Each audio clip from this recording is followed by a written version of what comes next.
આજના આ કાર્યક્રમમાં ઉપસ્થિત મંચસ્થ તમામ સન્માનીય આગેવાનો, સામે બેઠેલા સરપંચશ્રીઓ, પદાધિકારીઓ, ગામ પંચાયતના, તાલુકા પંચાયતના સભ્યશ્રીઓ, જુદા જુદા ગામમાંથી પધારેલા વડીલો, માતાઓ, યુવાનો અને ભૂલકાઓ, સૌ માટે એકવાર જોરદાર આપણે તાળીઓ પાડી લઈએ. બીજી તાળી જે લોકોએ મને ધારાસભ્ય બનાવ્યો અને ધારાસભ્ય બનાવીને તમારી વચ્ચે હું જયારે ધારાસભ્ય બનીને આવ્યો છું એવા ડેડિયાપાડા અને સાગબારા લોકો માટે એકવાર જોરદાર તાળીઓ પાડીએ. સાથીઓ, આગળના વક્તાઓએ કીધું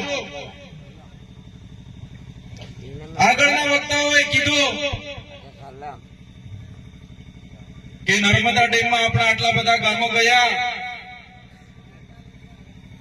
ત્યાં નેર નીકળી એમાં ગામોની જમીનો ગઈ, વીજળીની હાઈ ટેન્શન લાઈનોમાં જમીનો ગઈ, અને આપણે પાણી તો જોઈ શકીએ છીએ પણ પાણી આપણે પીવાના પાણી માટે પણ ફાંફા મારવા પડે છે.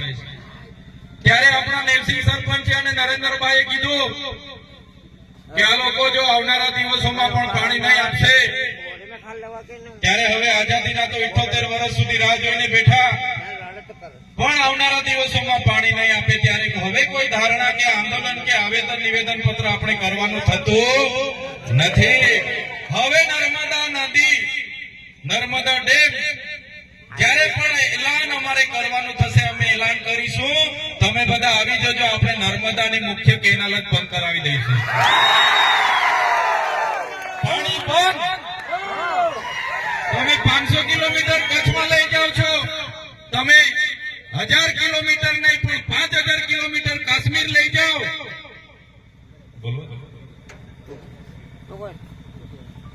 તમે 500 કિલોમીટર કચ્છમાં લઈ જાઓ, તમે 500 ની 5000 કિલોમીટર કાશ્મીર લઈ જાઓ, અમને વાંધો નથી. પણ જે લોકોના ગામો ગયા છે, જે લોકોએ પોતાની મહામૂલી જમીનો આપી છે, એ લોકોને પીવા સુધાનું પાણી તમે આપવા નહીં માંગતા હોય તો આવનારા દિવસોમાં આદિવાસી સમાજ એક થશે અને નર્મદાની મુખ્ય કેનાલ બંધ કરવાની અમને ફરજ પડશે તો અમે બંધ કરાવી દઈશું. ઘણાને થતું હશે કે આદિવાસીઓ કોણ છે, આજની આ જનજાગૃતિની મીટિંગ કેમ રાખવામાં આવી? ત્યારે આદિવાસી કોણ છે એનો સંદેશો આપવા માટે સૌપ્રથમ સાદી અને સરળ ભાષામાં આદિવાસી કોણ છે હું સમજાવું તમને. આદિવાસી એટલે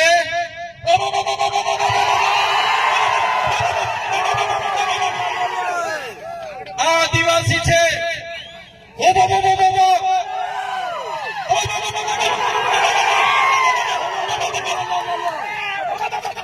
આ અમારો આદિવાસી છે.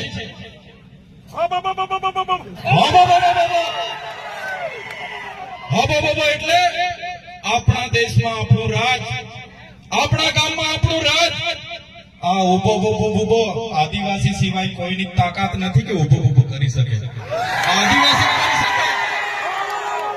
આદિવાસી જ કરી શકે. ગમે એવો ખમીરમંતી હોય, ગમે એવો અબજોપતિ હોય કે કરોડોપતિ હોય, ગમે તેવો હોય, કોઈના બાપની તાકાત નથી કે ઉભો અહીંયા કરી શકે. આ વિસ્તારમાં જો કોઈ ઉભું કરી શકે તો અમારો આદિવાસી કરી શકે છે, એનો પાવર છે. આપણા ગામમાં આપણો રાજ, આદિવાસી એનો માલિક છે, મૂળ માલિક છે. હું ચૈતર વસાવા નથી કહેતો, આદિવાસીઓનો ઇતિહાસ કહે છે, દેશની સુપ્રીમ કોર્ટ કહે છે, દેશનું બંધારણ કહે છે, યુનો કહે છે કે આ દુનિયામાં સૌથી પહેલા જો કોઈ આવ્યું હોય તો એ આદિવાસી છે. મૂળ માલિક આ દેશનો આદિવાસી છે, સુપ્રીમ કોર્ટ કહે છે. ત્યારે આજે આદિવાસીઓને આ સરકારોએ મજદૂર બનાવી દીધા છે.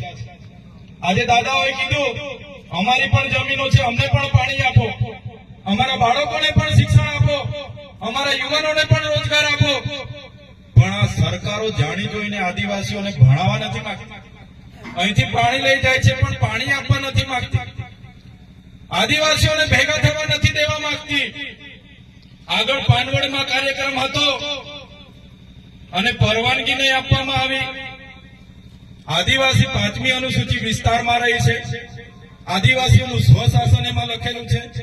બંધારણની આર્ટિકલ 241 ક તમે વાંચી લેજો. આદિવાસી વિસ્તારમાં જનજાગૃતિના કાર્યક્રમ માટે કોઈ મામલતદાર, ટીડીઓ, પ્લાન કે પોલીસની પરવાનગીની અમને જરૂર નથી ભાઈ. અમે આદિવાસી